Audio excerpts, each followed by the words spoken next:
vado dentro l'ospedale, vado dentro le stanze, li saluto ovviamente augurandogli buon Natale a persone, perché c'è tanta gente che ha veramente bisogno, che la vedi anche abbandonata, che non hanno famiglie, che vanno neanche a trovarli, cioè sono veramente da soli. E allora niente, vado stanza per stanza. Ogni anno, da 31 anni, il giorno di Natale, Riccardo lo trascorre nell'ospedale di Mestre per portare caramelle a ogni malato. Dalle 9 alle 17 circa, in ogni reparto, infettivi esclusi, entra per lasciare una dolcezza e portare un sorriso, grazie ad una generosa rete di solidarietà. Caramelle offerte dai vari commercianti di Venezia, di Mestre, di Mogliano, chi più chi meno, di Preganziol. Vari supermercati, le varie pasticcerie che ci offrono caramelle collaborano tutti, e io vorrei ringraziare per questo tutti i commercianti di Mestre e Venezia che sono stati sempre disponibili.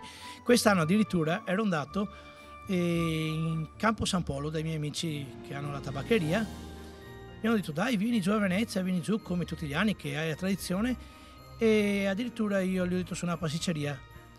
Sinceramente non sarei neanche venuto perché avete avuto il problema anche voi dell'acqua alta. Ho detto mi dispiace moltissimo, da veneziano so cosa vuol dire questo problema qua dell'acqua alta per i commercianti. Mi ha detto non preoccuparti, detto, quello che possiamo col cuore te lo diamo. Chili e chili di caramelle di ogni tipo. Circa 40-50 kg di caramelle, tutti gli anni lo faccio su tutti gli anni. Talmente tante da non sapere dove metterle.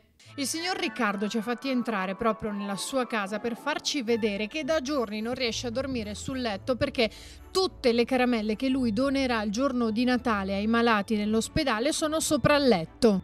E una volta nel sacco, come Babbo Natale, parte per donare un sorriso a chi ne ha più bisogno.